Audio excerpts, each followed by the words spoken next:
নমস্কাৰ অসম ষ্টাডি ঘৰ চেনেলটোলৈ আপোনালোকক স্বাগতম জনাইছোঁ। এই ভিডিঅ'টোৰ জৰিয়তে আমি এইচএছ সেকেন্ড ইয়াৰ 2025-26 পলিটিকেল সায়েন্সৰ সিলেবাসটোৰ বিষয়ে আলোচনা কৰিম। প্ৰথমে ইংলিছ মিডিয়ামৰ সিলেবাসটো ভালকৈ চোৱা তোমালোকে পাৰ্ট 1ত থকা এই 7টা ইউনিট ভালকৈ চাবা। এবাৰ তোমালোকৰ থিয়ৰি 80 মাৰ্কছৰ হ'ব আৰু প্ৰেক্টিকেল তোমালোকৰ হ'ব, প্ৰজেক্ট হ'ব তোমালোকৰ 20 মাৰ্কছৰ। সেইবাবে তোমালোকে প্ৰস্তুতি ৰাখিবা আৰু 80 মাৰ্কছৰ এক্সাম তোমালোকে দিব লাগিব। আৰু পাৰ্ট বি থকা এই ইউনিট কেইটা চোৱা তোমালোকে, ইয়াত আছে তোমালোকৰ কেইটা unit, unit 1, unit 2, unit 3, unit 4, unit 5, unit 6, unit 7, unit 8, ইয়াত তোমালোকৰ ইউনিট 8টা আছে। এতিয়া আমি অসমীয়া মিডিয়ামৰ সিলেবাসটো আলোচনা কৰিম, তোমালোকে ভালকৈ চাবা এই সিলেবাসটো।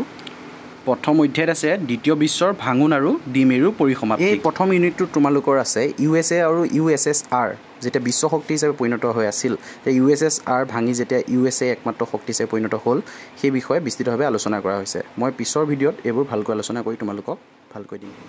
দ্বিতীয় ইউনিটটোত তোমালোকৰ আছে অৰ্থনৈতিক আৰু ৰাজনৈতিক ক্ষমতাৰ বিকল্প কেন্দ্ৰস্থল।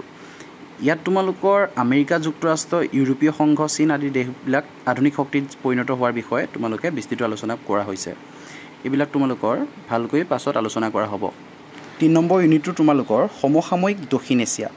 এই ইউনিটটোত তোমালোকৰ ভাৰত পাকিস্তানৰ লগত যিবিলাক দ্বন্দ্ব আৰু সহযোগিতা, দক্ষিণ এছিয়াৰ ৰাজনৈতিক আৰু কূটনৈতিক সম্পৰ্ক ইত্যাদিবোৰ আলোচনা কৰা হৈছে। আৰু 4 নম্বৰ ইউনিটটো তোমালোকৰ এক মেৰু বিশ্বত আন্তৰ্জাতিক সংগঠন। এই ইউনিটটোত তোমালোকৰ ৰাষ্ট্ৰসংঘৰ ভূমিকা, বেংক, বিশ্ব বেংক ইত্যাদিবোৰ ভূমিকাত আলোচনা কৰা হৈছে। শান্তি, উন্নয়ন ইত্যাদি আলোচনা কৰা হৈছে এই ইউনিটটোত।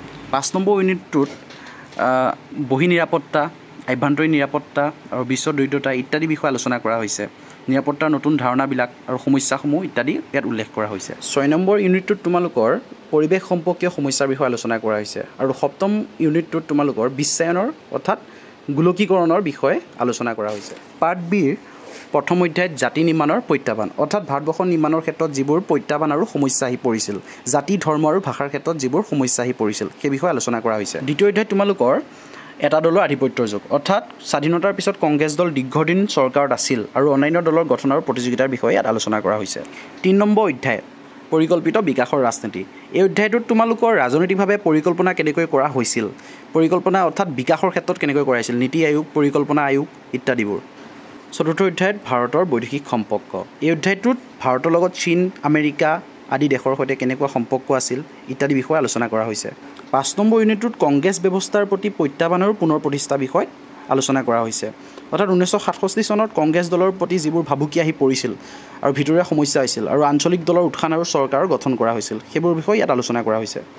6ষ্ঠ অধ্যায়ত তোমালোকৰ জৰুৰীকালীন অৱস্থাৰ সংকটৰ বিষয়ে আলোচনা কৰা হৈছে। 1975 আৰু 77 চনৰ ভিতৰত সময়ছোৱাত যিবোৰ গণতান্ত্ৰিক সমস্যা আহি পৰিছিল, ইয়াৰ বিষয়ে আলোচনা কৰা হৈছে। 7ম অধ্যায়ত আঞ্চলিক প্ৰত্যাখ্যা আৰু সংঘাতৰ বিষয়ে আলোচনা কৰা হৈছে। এই অধ্যায়টোত অসম আন্দোলন, পঞ্জাৱৰ সমস্যা ইত্যাদিৰ বিষয়ে আলোচনা কৰা হৈছে, ৰাজ্যসমূহৰ স্বতন্ত্ৰতা ইত্যাদি। 8ম অধ্যায় ভাৰতীয় ৰাজনীতিত শেহতীয়া ধাৰা আৰু বিকাশ। এই অধ্যায়টোত যথেষ্ট গুৰুত্বপূৰ্ণ প্ৰশ্ন উত্তৰ পৰীক্ষাত আহিব পাৰে। এই প্ৰশ্নবোৰ আমি অন্য ভিডিঅ'ত আলোচনা ভালকৈ কৰিম। এই ইউনিটটোত থকা মূল বিষয়বোৰ হৈছে যে কংগ্ৰেছ দলৰ আধিপত্য শেষ হোৱাৰ পিছত মৰ্চা চৰকাৰৰ যুগ আৰম্ভ হয় আৰু নতুন আঞ্চলিক দলসমূহ ৰাজনীতিত গুৰুত্ব লাভ কৰে। এই ইউনিটটোত তোমালোকৰ ৰাজনীতিত হোৱা পৰিৱৰ্তনসমূহ, ভাৰতৰ ৰাজনীতিত যিবোৰ পৰিৱৰ্তন আহি পৰিছে সেইবোৰ বিষয়ে আলোচনা কৰা হৈছে। এতিয়া যিহেতু তোমালোকৰ থিয়ৰি আহিব 80 মাৰ্কছৰ আৰু 20 মাৰ্কছ আহিব তোমালোকৰ প্ৰজেক্ট, আৰু তোমালোকৰ 20 মাৰ্কছৰ প্ৰজেক্ট যিহেতু আহিব 2026ৰ এক্সামত, সেইবাবে তোমালোকে 80 মাৰ্কছৰ এক্সাম দিব পাবা আৰু 20 মাৰ্কছ তোমালোকৰ কলেজৰ পৰা দিব আৰু কলেজৰ পৰা তোমালোকৰ প্ৰজেক্ট বাছি দিব। তোমালোকে প্ৰজেক্টটো ভালকৈ কৰিবা। ঠিক আছে, মই অন্য ভিডিঅ'বিলাকত তোমালোকৰ এই প্ৰতিটো ইউনিটৰ বিষয়ে মই ভালকৈ আলোচনা কৰি আৰু প্ৰত্যেকটো ইউনিটৰ গুৰুত্বপূৰ্ণ প্ৰশ্নবোৰ মই এই চেনেলটোৰ জৰিয়তে আগবঢ়াম। ধন্যবাদ।